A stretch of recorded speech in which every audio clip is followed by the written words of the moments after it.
여기 한국에 왔다가 입국을 하자마자 후회를 하게 되었다는 프랑스 여성이 있습니다. 그녀는 한국이 이럴 줄은 몰랐다며 울상을 지으며 이내 돌아가려고 하는데요. 하지만 그녀는 한국의 새벽 길거리에 한국인들의 하나 같은 모습을 보고 그만 기겁을 하며 머리를 감싸쥐고 말았다고 합니다. 그렇다면 그녀가 한국에서 대체 무슨 장면을 목격했던 걸까요? 안녕하세요. 저는 프랑스 출신의 알리스라고 합니다. 저는 의류회사에 재직 중이고 최근에는 우연치 않은 기회에 한국과 일본을 경험해보게 되었는데요. 일단 저는 일본으로 파견을 가게 됐고 이곳에서 꽤나 장기간 머물게 되었는데 일본에서의 경험은 정말 잊을 수가 없습니다. 일본의 첫인상은 매우 좋았습니다. 일본은 선진국답게 딱히 불편한 점도 없었고 사람들의 시민의식도 훌륭한 듯 보였거든요. 그러나 위기 상황에서의 일본은 완전히 다른 모습을 보여주더군요. 일본의 긴급 대응 매뉴얼은 너무나도 융통성이 없고 구식이라 사람을 정말 미치게 만들었고 그렇게나 사람 좋은 모습을 보여줬던 일본인들은 긴급시에 본색을 드러내는지 극한의 이기주의를 통한 믿기지 않는 행동만을 일삼았거든요. 일단 일본에는 눈만 왔다 하면 도로 및 보도가 빙판길로 변하고 대중교통까지 일시 중단되는 게 다반사였는데요. 일본은 그다지 눈이 많이 오지 않는 국가임에도 어째서 항상 제대로 된 대응을 해내지 못하는 건가 싶었는데 알고 보니 일본인 담당자가 눈을 제때 치우지 않아서 그런 거였더라고요. 한 번은 뒤늦게 눈을 치우는 담당자에게 눈이 내리자마자 곧바로 치웠으면 이렇게 빙판길이 형성되어 길이 마비되는 일도 없었는데 왜 이제야 치우는 거냐고 물어봤는데요. 그러자 일본인 담당자는 일본에서는 눈을 치우는 시간이 정해져 있고 자신은 매뉴얼대로 움직여야 해서 어쩔 수 없다는 황당한 말을 건넬 뿐이더라고요. 이들의 고지식함은 이를 자꾸만 키울 뿐이었던 것입니다. 그러다 한 번은 정말 충격적인 사실을 깨닫게 되었습니다. 눈이 올 때마다 옆집에는 눈이 얼마 쌓여 있지 않은데 자꾸만 저희 집 쪽에만 눈이 엄청나게 많이 쌓여 있는 거 아니겠어요? 저는 이러한 터무니없는 상황에 하늘에 구멍이 나서 저희 집 쪽에만 눈을 퍼부어대는 건가 싶기도 했지만 역시나 그럴 리는 없었습니다.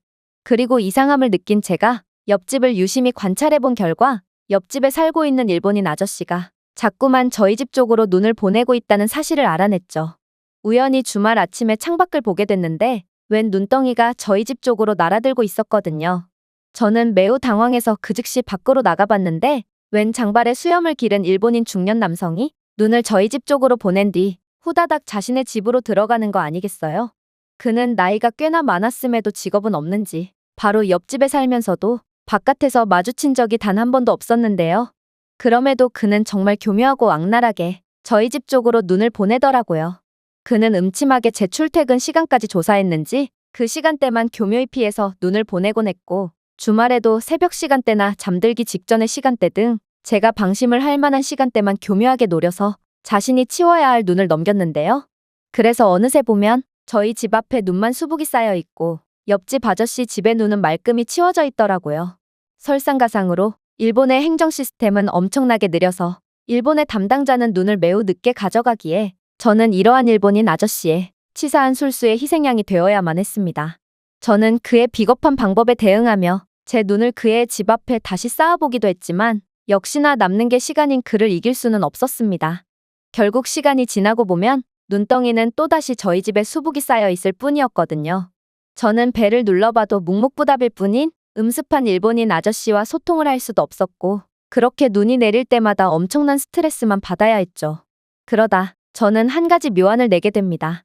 이렇게 매 겨울마다 스트레스를 받을 바엔 차라리 휴가를 모아서 일본에서의 폭설 기간 동안만 다른 나라로 장기 휴가를 떠나버리는 거였죠. 그렇게 저는 일본인의 음습함에 치를 떨며 바로 옆 나라인 한국으로 한 달간 휴가를 가게 되었습니다. 그러나 저는 한국에 도착하자마자 엄청난 위기를 겪게 됩니다. 왜냐하면 저는 음습한 일본인 아저씨와의 신경전 끝에 눈을 무리해서 치우다가 팔꿈치 부상을 입고 말았는데요.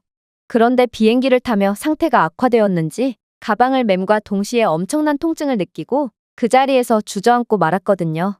그런데 그때 웬 불어를 구사하는 수상한 한국인 남성이 제게 다가오더니 이내 불편한 점이 있냐고 물어오는 거 아니겠어요? 해외에서 불어를 구사하는 사람을 만나기란 굉장히 어렵고 특히나 아시아 지역에서는 더더욱 그렇기에 저는 그에 대한 불신이 밀려왔습니다. 그러나 그는 제가 말할 틈도 주지 않고 이내 제 배낭을 낚아채더니 자신을 따라오라며 손짓하더라고요. 아무래도 의심이 가던 그였지만 팔도 제대로 못 쓰는 제게는 딱히 선택권이 없었기에 그를 따라갈 수밖에 없었죠. 그런데 그를 따라 이동한 곳에는 웬 대형 병원이 떡하니 존재하고 있는 거 아니겠어요? 저는 정말 화들짝 놀랄 수밖에 없었습니다. 프랑스에서는 공항은커녕 대도시에서도 보기 힘든 게 병원인데 한국의 의료 인프라가 얼마나 우수하면 이러한 공항의 병원이 존재할 수 있단 말인가요? 이건 공항 보안 요원이 환자에 대한 응급처치 업무까지 수행해야 하는 프랑스의 열악한 공항과는 차원이 다른 수준이었고 저는 그렇게 멍하니 병원을 바라보기만 할 뿐이었습니다. 그러자 자신은 프랑스에서 유학 중이라고 밝힌 이 한국인 남성은 프랑스에서는 모르는 사람을 도와주는 경우가 거의 없지만 한국에서는 곤경에 처한 남을 돕는 것이 당연하게 여겨지므로 힘들면 주저하지 말고 도움을 요청하라는 말을 건네더라고요. 저는 그의 따뜻한 배려심에 벙찔 뿐이었고 그렇게 한국인 의사 선생님의 전문적인 치료까지 받을 수 있었습니다.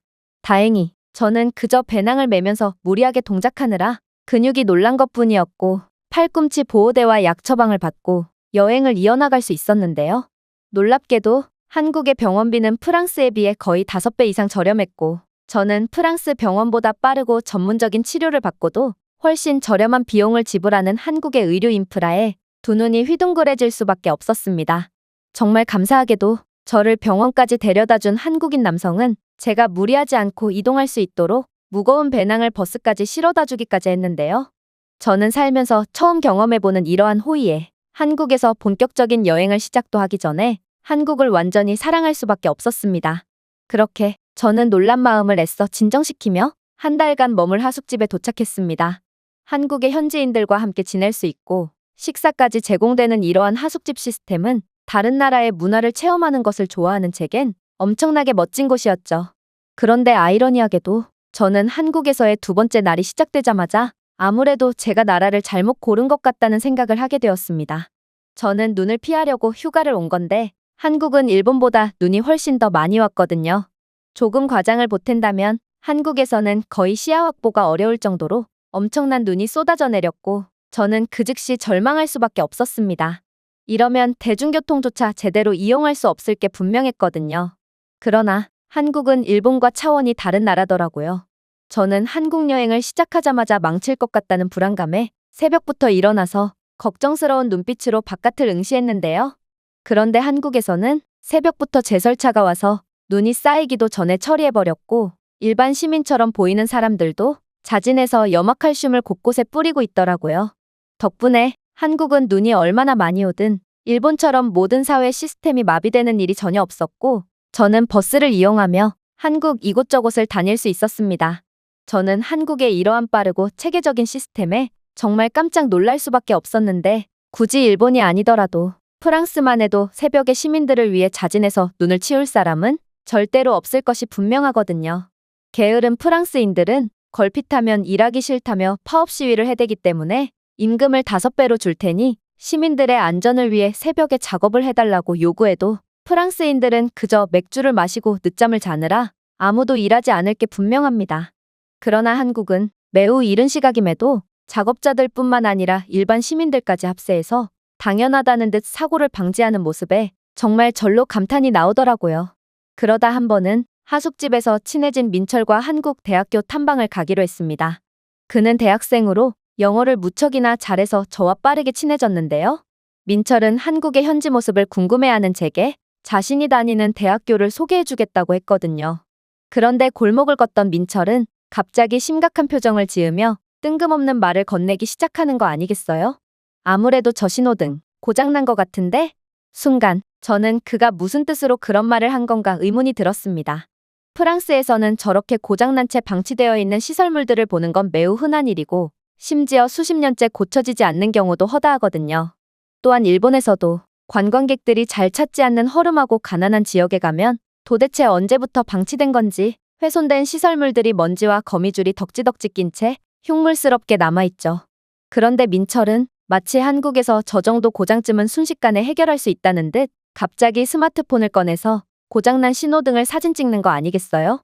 저는 그의 알 수 없는 행동에 황당함마저 느꼈고 대체 뭐 하는 거냐고 물어보게 됩니다. 그러자 민철은 안 그래도 요즘 눈이 많이 오는데 신호등이 고장나 있으면 시민들이 큰 피해를 볼 수 있다는 말을 건네더니 스마트폰 앱을 통해 민원을 접수했다고 하더라고요.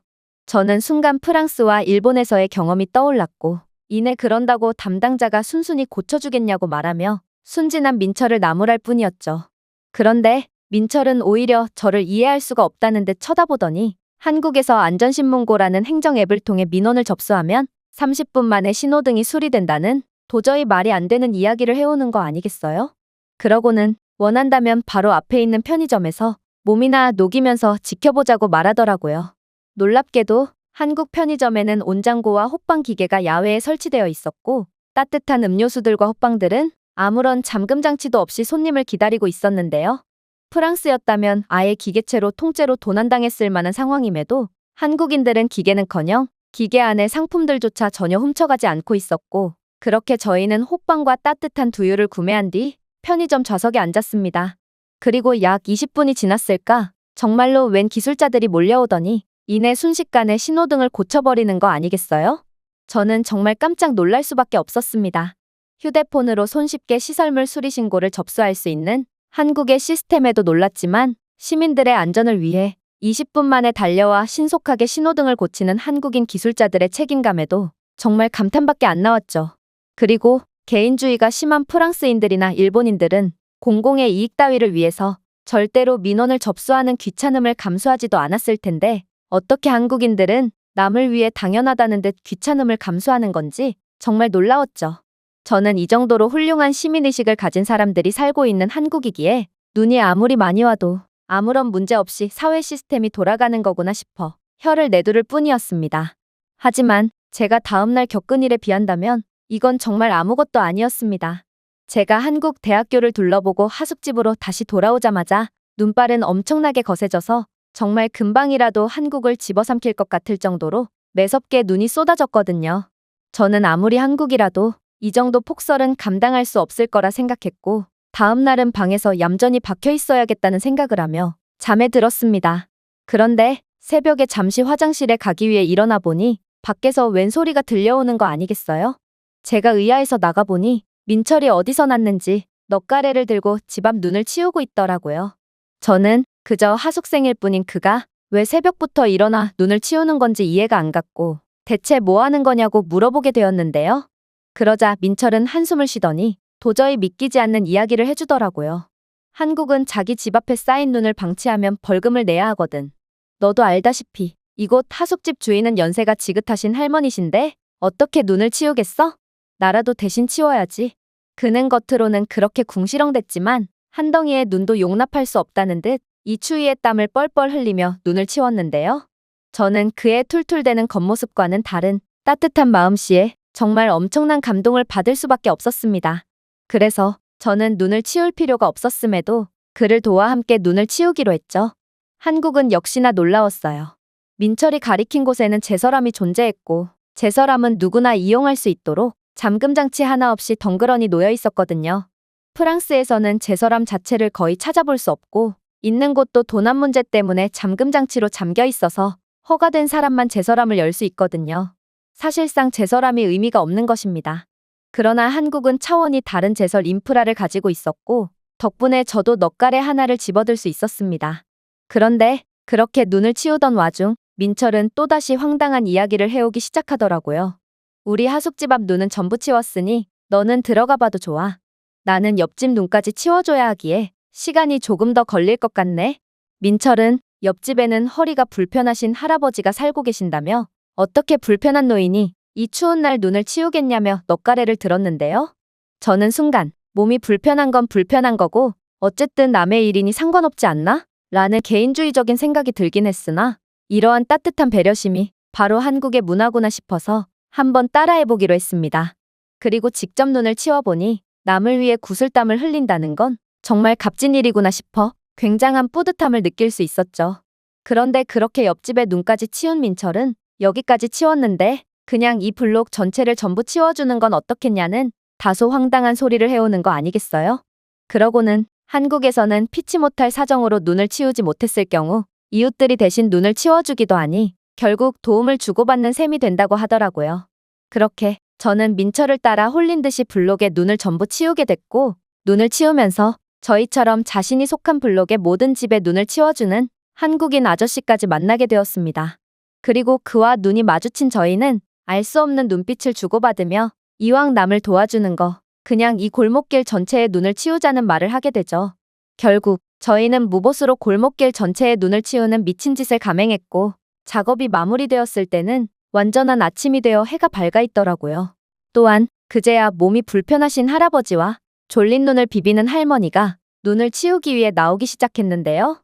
이들은 깔끔해진 자신의 집 앞을 보고 화들짝 놀라더니 이내 저희에게 따뜻한 음료수와 과일을 건네며 고맙다며 미소를 지어 보이더라고요.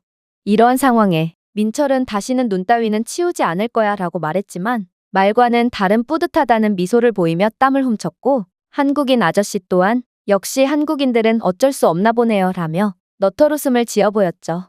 그렇게 저는 지친 몸을 이끌고 하숙집으로 돌아갔고 날씨는 춥고 몸은 피로하지만 마음과 정신만은 그 어느 때보다 맑고 따뜻한 기묘한 경험을 할 수 있었습니다. 확실히 한국의 겨울은 일본보다 혹독하지만 일본과는 비교할 수 없는 아름다운 사람들이 있기에 한국의 겨울이 훨씬 더 따뜻하게 느껴졌습니다. 제가 준비해온 내용은 여기까지입니다. 끝까지 시청해주셔서 진심으로 감사드리며 여러분들의 구독과 좋아요, 알림 설정은 영상 제작에 큰 힘이 됩니다. 이상 세모튜브였습니다.